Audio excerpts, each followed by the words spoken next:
Supreme Court case that could change religious freedom rights in America. Opening arguments started yesterday for the 2012 case of a Colorado baker. His name is Jack Phillips, who refused to make a cake for a same-sex couple due to his religious beliefs. So will the court protect religious rights? Jack Phillips is the owner of Masterpiece Cake Shop, and Kristen Wagner, the attorney with Alliance Defending Freedom, and they both join us now. Thank you so much. Good morning.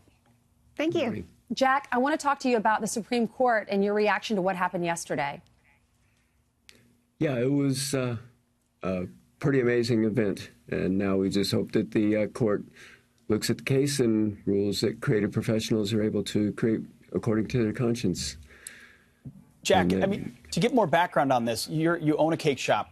Is this an instance where you were going out of your way to find a same-sex couple to offend, or did a customer come in and you said, "Hey, it's just my belief system that I can't do that"?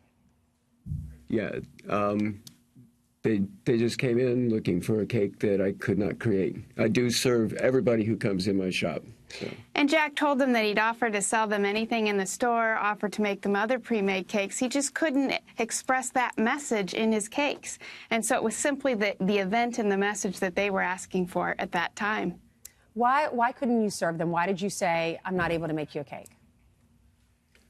Because they were asking me to create a cake that would celebrate a view of marriage that goes against the core values of my faith's view on marriage. And Kristen, critics will call your client's position intolerant. You say it's actually real tolerance is allowing someone to express their religious beliefs or their free speech perspective. Is that ultimately what this case is about? It is, because the same law that applies to Jack and forces him to violate his conscience applies to an atheist singer who would have to perform in an Easter religious service, or a Catholic filmmaker that would have to promote the Church of Scientology, or an oil painter that would have to paint a portrait of Muhammad, violating their convictions. This is a much broader issue that expands to all creative artists, not just those who are sketching and sculpting and painting on a cake. The Supreme Court justices, they heard those arguments yesterday, and the ruling is expected in June. What was your reaction, Kristen, when Justice Kennedy said tolerance is essential in a free society, but it is important for tolerance to work in both directions?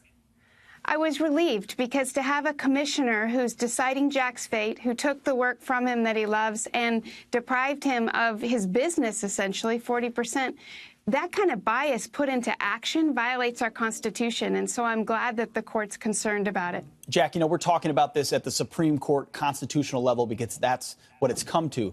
But what has happened to you and your business since this all started? It's been very hard on us in our business. Like Kristen was saying, we've had to surrender our wedding cake business, which was 40% of our income.